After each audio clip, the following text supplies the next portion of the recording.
Ele abria minha porta todas as noites. Mas eu nunca imaginei que isso terminaria em traição, fuga e um telefonema da polícia que mudaria minha vida para sempre. Se você já lutou contra seus sentimentos e seus medos, essa história é para você. Nunca fui do tipo que acreditava em coincidências. Muito menos em sinais. Mas há coisas que acontecem devagar, como uma rachadura no vidro, imperceptível no começo, mas que se espalha até que tudo estoure de uma vez. Meu nome é Tiago, tenho 34 anos, arquiteto em Porto. Depois do divórcio, aluguei uma casa afastada, com um jardim, silêncio e espaço suficiente para não pensar. Funcionou por um tempo. A rotina me protegia, café amargo, trabalho remoto, treinos pela manhã. Era um sistema fechado, onde nada entrava, até Gabriel. Ele apareceu em uma segunda-feira nublada. Um garoto de 19 anos, contratado por uma pequena empresa de jardinagem local. Tímido, eficiente, com uma calma quase desconcertante. Disse que estudava biologia marinha na universidade, mas precisava trabalhar para pagar o aluguel. Não perguntei mais nada. Dei instruções rápidas sobre a grama, as podas, o horário. Ele assentiu em silêncio e começou. Nos primeiros dias, mal nos olhávamos. Eu ficava na janela apenas por precaução. Ou pelo menos era o que dizia a mim mesmo. Ele trabalhava em silêncio, concentrado, sem nunca tocar na campainha. Até que, numa dessas manhãs, notei que ele sabia exatamente onde estavam as ferramentas, como se já tivesse estado ali. Aquilo me pareceu estranho. Mas ignorei. A primeira noite aconteceu sem aviso. Era tarde. Eu li e-mails no telefone quando ouvi o clique da maçaneta. Um som sutil, preciso. Não o som do vento, mas de alguém abrindo uma porta com cuidado para não ser notado. Levantei o olhar, e ali estava ele. Parado no vão da porta, imóvel. O rosto mergulhado na sombra do corredor. Ficou assim por segundos que pareceram minutos. Não disse nada. Também não entrei em pânico. Senti o coração acelerar, mas não reagi. Ele permaneceu ali por pouco tempo, depois virou-se e saiu. Sem pressa. Sem explicação. Pensei que fosse sonambulismo, um engano, alguma confusão. Atribuía à exaustão. Mas na noite seguinte, a cena se repetiu. Mesmo horário. Mesmo silêncio. Mesmo olhar ausente. Na terceira noite, já não tentei racionalizar. Já não havia como ignorar o padrão. Gabriel abria minha porta todas as noites, com a calma de quem faz algo habitual, como se aquilo fizesse parte da rotina dele. E o mais inquietante, eu deixava a porta destrancada. Por quê? Talvez esperasse uma explicação. Ou uma explosão. Mas tudo o que recebia era silêncio. E aquele silêncio era mais perturbador do que qualquer palavra. Porque, no fundo, sabia que algo em mim queria que ele voltasse. O mesmo algo que me impedia de trancar a porta. Durante o dia, Gabriel se comportava como se nada estivesse acontecendo. Dizia bom dia, pegava a mangueira, cuidava das plantas. Não havia um gesto fora do lugar. Mas toda vez que ele se abaixava para puxar ervas daninhas, eu me via lembrando do vulto parado no escuro do meu quarto. Tentei confrontar o absurdo com lógica. Talvez precise de ajuda. Talvez esteja perturbado. Mas nada em seu comportamento diurno indicava isso. Pelo contrário, era centrado, maduro, atento. E era justamente isso que tornava a situação insuportável. Na quarta noite, sentei na cama antes da meia-noite. Luz apagada. Olhos fixos na porta. O som dos meus próprios batimentos preenchia o quarto. Quando ouvi o clique, meu corpo enrijeceu. Mas desta vez, Gabriel deu 2 passos para dentro. Permaneceu ali, no limiar entre o corredor e o quarto, como se esperasse algo. Uma palavra. Um sinal. Não veio.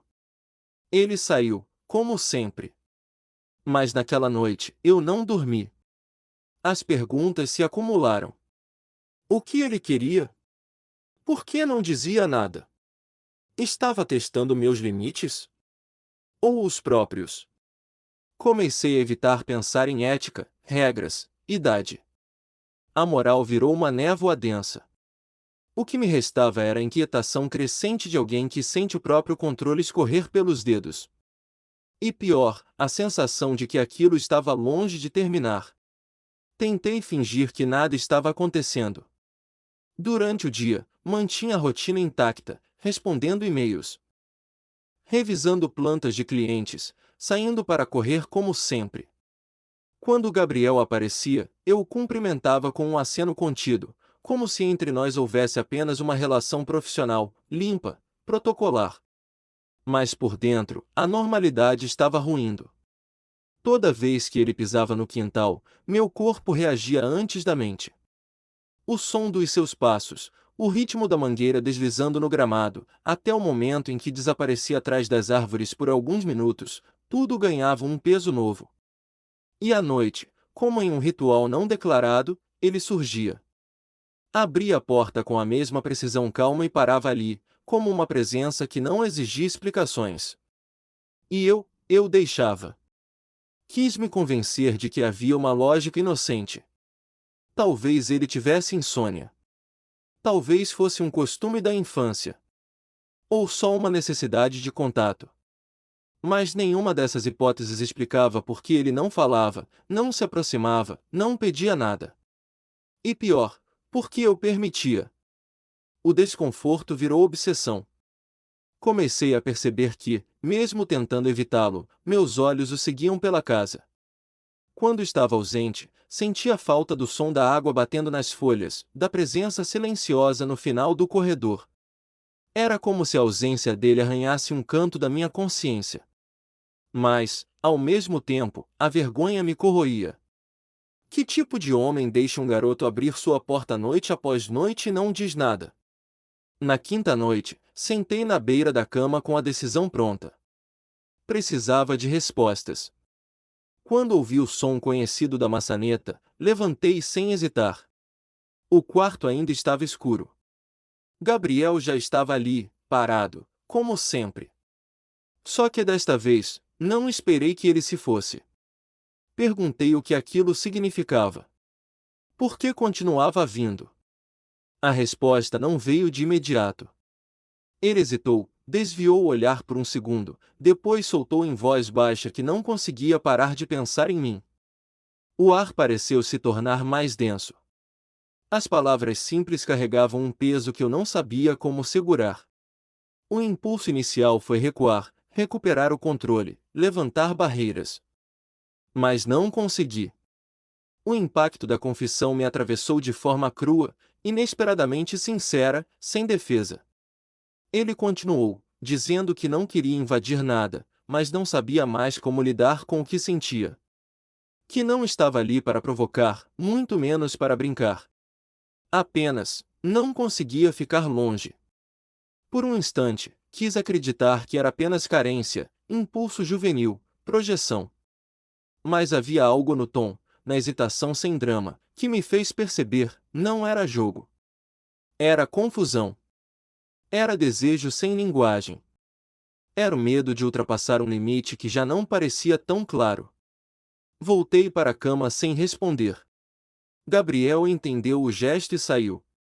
Mas o que ficou não foi alívio. Foi um campo minado de emoções que até então eu conseguia manter enterradas. Desejo, sim. Mas também culpa. Porque, em silêncio, eu sabia, o que ele sentia, de alguma forma, era espelho do que eu tentava negar em mim. No dia seguinte, quando ele apareceu no jardim, não consegui olhar diretamente.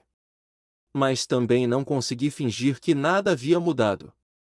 Tudo tinha mudado. E o pior era saber que, a partir dali, ignorar não seria mais possível. As horas que seguiram a confissão dele foram como caminhar sobre um chão que tremia sob meus pés. Evitei prolongar qualquer proximidade, mas também não o impedi de continuar vindo. O ritual noturno persistia, ainda que agora atingido por um silêncio diferente, denso de tudo que não conseguíamos dizer. Naquela noite, ele entrou sem hesitação. Não ficou na porta. Aproximou-se com cuidado, como se testasse o que podia ser permitido. Sentei na cama. Não disse nada. Era como se, por um instante, ambos aceitássemos a impossibilidade de rotular aquilo. Estávamos ali, confusos, mas inteiros. E pela primeira vez, não havia distância. Quando ele estendeu a mão, o toque foi breve, quase tímido, mas suficiente para provocar um turbilhão de respostas dentro de mim. Quis perguntar se tinha certeza do que fazia. Se compreendia as consequências. Mas não falei.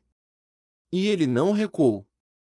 O momento era frágil, íntimo, carregado de algo que beirava ternura, até ser rasgado por um som seco, violento. A batida na porta da frente estremeceu a casa. Ambos congelamos. Um segundo depois, outra pancada. Mais forte. Gabriel se afastou instintivamente. Levantei, confuso. O relógio marcava pouco depois da meia-noite. Quem bateria assim a essa hora? Do lado de fora, uma voz se identificou: polícia. Estavam fazendo rondas no bairro por causa de uma série de invasões naquela noite. Um dos vizinhos viram um portão aberto e avisara. Aparentemente, a porta dos fundos da minha casa estava destrancada. O frio que senti não veio do vento entrando, mas da percepção imediata de que alguém poderia, de fato, ter passado por ali.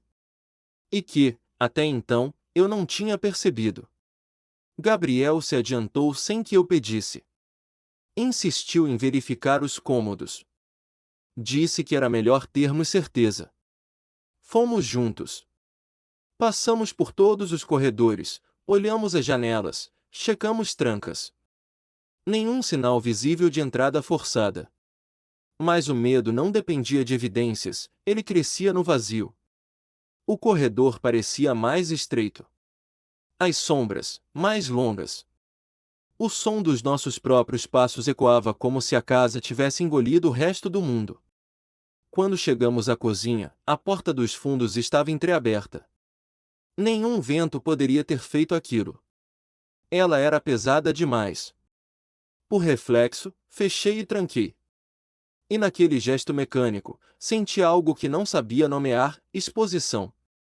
Como se tudo o que estávamos vivendo tivesse sido observado. Como se alguém soubesse o que ocorria ali dentro. De volta à sala, Gabriel parecia inquieto. Disse, quase num sussurro, que talvez fosse melhor ele não voltar. Que as coisas estavam ficando fora de controle.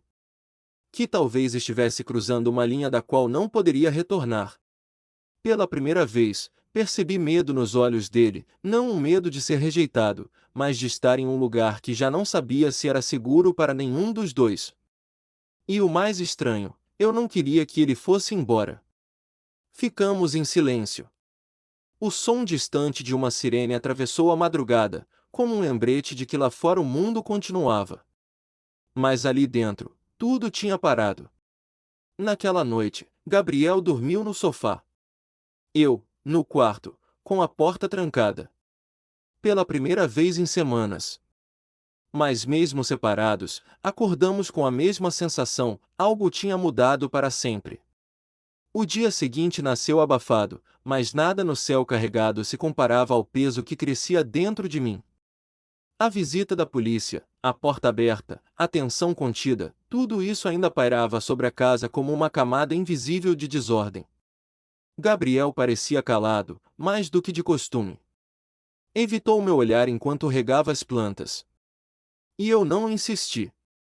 O silêncio entre nós havia se tornado um escudo. Depois do almoço, fui até a sala e percebi que ele havia deixado o celular no encosto do sofá. A tela acesa com uma notificação. Mensagem de grupo. O nome, algo adolescente, irrelevante. Mas o trecho visível da conversa me paralisou. Ele quase caiu. Amanhã de noite abro a porta de novo. O plano tá funcionando. O choque veio antes da raiva. Durante segundos, apenas olhei para a tela como se ela não fizesse sentido. Como se fosse outra pessoa. Outro Gabriel. Outro enredo. A mensagem continuava. Falavam em desafio, em aposta. Algo iniciado como piada entre amigos. Um jogo, seduzir o velho arquiteto, fazer ele se apaixonar, registrar tudo. Viralizar no TikTok. O prêmio? Dinheiro. Risadas. Status em um grupo que se alimentava de crueldade disfarçada de brincadeira. Larguei o aparelho com as mãos frias. O chão sob meus pés parecia falso, inclinado. Cada gesto dele, cada silêncio na porta, cada olhar não correspondido, tudo aquilo que pensei ser hesitação sincera, agora soava como cálculo. Encenação. Voltei à varanda sem pensar. Gabriel se virou ao me ouvir. Não perguntei nada. Não gritei. Apenas entreguei o telefone. Os segundos que seguiram foram suficientes para que ele entendesse tudo. O rosto dele mudou. Pela primeira vez, sem controle. Tentou explicar, disse que no começo era verdade, que entrou naquilo por impulso, por pressão. Que achava que seria apenas uma provocação boba, mas que as coisas saíram do controle. Falou que nunca pensou que eu fosse confiar. Que jamais imaginou que ele próprio começaria a sentir algo real. Mas era tarde demais. Eu não ouvia mais com os ouvidos, só com as vísceras. Não havia palavras capazes de reparar aquela fratura. Pedi que fosse embora. Não queria justificativas. Não queria promessas. Ele hesitou, depois recolheu suas coisas em silêncio e saiu. Nenhum drama. Nenhum último gesto. Apenas a porta se fechando atrás de si com o som definitivo que marca o fim de algo que talvez nunca tenha sido inteiro. Fiquei na casa como quem acorda de um transe. Os dias seguintes foram curtos e longos ao mesmo tempo. Os lugares por onde ele andava agora pareciam contaminados. O jardim, que antes era distração, tornou-se lembrete. Cada planta regada era uma memória indesejada. Mas, no fundo, o que mais doía não era a mentira. Era a sensação de ter acreditado. De ter baixado a guarda. De ter deixado alguém entrar justo quando tudo começava a se recompor. A dúvida persistia como espinho: o que foi real? Quando, exatamente, ele deixou de fingir? Ou será que nunca deixou? Os dias seguintes foram silenciosos, mas não do tipo que acalma. Era um silêncio que arranhava, que expunha. Não havia gritos nem lembranças visuais, apenas a consciência de que algo foi quebrado com intenção. Não tentei procurar respostas. Não revisei mensagens antigas nem repassei momentos. Evitei cair na armadilha da nostalgia que dita os fatos para aliviar a dor. Gabriel tinha ido embora. E com ele, o que restava de uma ilusão que nunca deveria ter começado. Voltei ao trabalho com mais força do que antes. Preenchi os horários com reuniões, entregas, listas. O jardim, antes cuidado por ele, agora era apenas mais uma tarefa entre muitas. Não havia mais rituais à noite. A porta seguia trancada, não por segurança, mas por princípio. 4 dias depois, ele voltou. Não avisou. Não insistiu. Tocou a campainha como alguém que sabe que talvez não deva ser atendido. E mesmo assim veio. Disse que não esperava perdão. Que não tinha vindo com justificativas nem promessas de mudança. Só queria assumir o que fez, sem tentar suavizar. Contou que se afastou do grupo, que excluiu as redes sociais onde a aposta fora feita, que recusou postar qualquer vídeo, mesmo com pressão. Falou que não queria que o que houve virasse piada. Que não suportava a ideia de ter se tornado exatamente o tipo de pessoa que mais desprezava. Não houve dramatização. Nem lágrimas. Apenas verdades lançadas como blocos concretos, difíceis de ouvir, mas impossíveis de ignorar. Eu ouvi. E isso, por si só, já era mais do que imaginei que conseguiria fazer. Não disse que entendia, nem que aceitava, mas pedi que ele fosse embora. Ainda não era hora. Ainda havia raiva demais, decepção demais. Naquela noite, pela primeira vez em muito tempo, dormi com a janela aberta. Não como convite, mas como sinal de que talvez não estivesse mais em guerra comigo mesmo. Nos dias que seguiram, ele não apareceu. Mas algo havia mudado. Não fora a confissão dele que alterou tudo, foi a ausência de defesa. A coragem de não se justificar com meias-verdades. Um sábado, ao voltar da padaria, o vi parado do outro lado da rua. Não atravessou. Não acenou. Apenas olhou. E abaixou a cabeça, como quem entende o próprio limite. Foi nesse instante que percebi, havia algo além do erro. Um desejo real de reconstruir. Não exatamente o que foi quebrado, mas algo novo. Sem manipulações. Sem jogos. Na segunda-feira, mandei uma mensagem curta: podemos conversar. Sem pressa. Ele respondeu apenas com obrigado. E nada mais. Não houve reconciliação imediata. Não retomamos de onde paramos. Porque aquele lugar já não existia. Mas, pouco a pouco, entre idas cautelosas e silêncios compartilhados, começamos algo diferente. Sem garantias, mas com verdade. Talvez traições não sirvam para destruir, mas para revelar. Não só quem o outro é, mas também quem nos tornamos diante do que nos fere. E, às vezes, quando tudo desaba, é ali que começamos a construir o que finalmente faz sentido.